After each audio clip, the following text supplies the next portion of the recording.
आणि राज्यामधील 12 जिल्हा परिषद आणि 125 पंचायत समित्यांसाठी आज मतदान पार पडतंय। संपूर्ण प्रशासकीय यंत्रणा मतदानासाठी सज्ज झाली आहे आणि या निवडणुकीमध्ये जिल्हा परिषदेच्या 731 आणि पंचायत समित्यांच्या 1462 जागांसाठी मतदान होत आहे।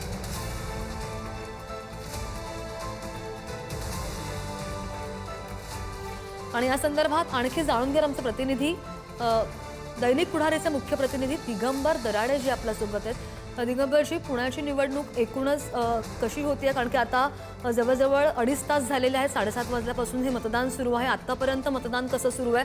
मतदारांचा उत्साह नेमका कसा पाहायला मिळतोय? सकाळपासूनच मतदानाला सुरुवात झालेली आहे आणि अजित पवारांच्या निधनानंतरची ही पुण्यातली पहिली निवडणूक आहे पुणे जिल्हा परिषदेची, की ज्या निवडणूक जिल्हा परिषदेवरती अजित पवारांचं गेली 15 वर्ष वर्चस्व राहिलेलं आहे। तर 73 जागांसाठी ही पुणे जिल्ह्यामध्ये ही निवडणूक होतीये आणि 146 गणामध्ये जे जिल्हा परिषदेचे गण आहेत तिथून ही निवडणूक होतीये। तर अजित पवारांच्या निधनानंतरची ही पहिलीच निवडणूक आहे आणि आतापर्यंत राष्ट्रवादीचं पूर्णपणे वर्चस्व या ठिकाणी आपल्याला पाहायला मिळालेलं आहे। अगदी, तर 12 जिल्हा परिषद आणि 125 पंचायत समित्यांसाठीचे मतदान होत आहे। आपण स्पेसिफिकली पुण्यासंदर्भात बोलतोय आणि आपण पाहतो तिथे सध्या प्रशासक राजवट सुरू होतं आणि या संदर्भात आपले जे प्रतिनिधी आपल्याबरोबर जोडले गेलेले आहेत। दिगंबरजी, आत्तापर्यंत एकूण मतदान किती झालेलं आहे आणि एकूणच जर पुण्याचा सगळा आढावा घेतला गेला तर कशी लढत होतीये, कशी चुरस होतीये पुण्यासंदर्भात जर स्पेसिफिकली बोलायला गेलं तर?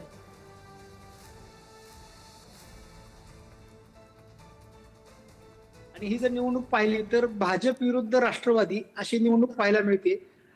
पुणे जिल्ह्यामध्ये आता जर आपण पाहिलं तर पूर्वीच्या काळी फक्त 2च तालुक्यामध्ये भाजपचं वर्चस्व होतं, एक म्हणजे मावळ आणि दुसरं म्हणजे शिरूर।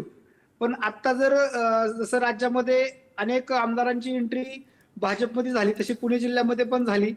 पुरंदर असेल, भोर वेल्हा मतदारसंघ असेल, इथले आमदार जे आहेत माझे आमदार त्यांनी प्रवेश केलेला आहे। संग्राम थोपटेंनी प्रवेश केलेला आहे भाजपमध्ये, पुरंदरमध्ये संजय जगतापांनी प्रवेश केलेला आहे।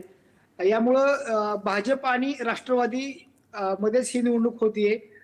जर आपण जर पाहिलं तर संपूर्ण जिल्ह्यामध्ये राष्ट्रवादीचं वर्चस्व आतापर्यंत राहिलेलं आहे आणि या राष्ट्रवादीच्या सर्व जिल्हा परिषदेचे आतापर्यंतचे 15 वर्षाचे अध्यक्ष जर पाहिले तर हे राष्ट्रवादी काँग्रेस पक्षाचेच जिल्हा परिषदेमध्ये होते आणि पहिल्यांदाच भाजप पुणे जिल्ह्यामध्ये 56 ते 57 जागा लढवती आणि राष्ट्रवादी काँग्रेस 72 जागा लढवती। दोन्ही राष्ट्रवादी एकत्र आलेले आहेत आणि दोन्ही राष्ट्रवादी पुणे जिल्ह्यामध्ये घड्याळ्या चिन्हावरती निवडणूक लढवत आहेत। सगळ्यात महत्वाचं म्हणजे या निवडणुकीमध्ये हर्षवर्धन पाटील यांच्या कन्या घड्याळाच्या चिन्हावरती निवडणूक लढवत आहेत। त्यामुळं या निवडणुकीमध्ये तशी पाहता चुरस नाहीये, पण एकंदर जर भाजप विरुद्ध राष्ट्रवादी अशीच निवडणूक होती आणि संपूर्ण राष्ट्रवादी पक्षाला अजित पवारांच्या निधनानंतर एक इथं सहानुभूती मिळताना पाहायला मिळते आपल्याला। अगदी अगदी, धन्यवाद दिलेल्या सगळ्या सविस्तर माहितीसाठी। अपडेट घेत राहू पुण्यामधून।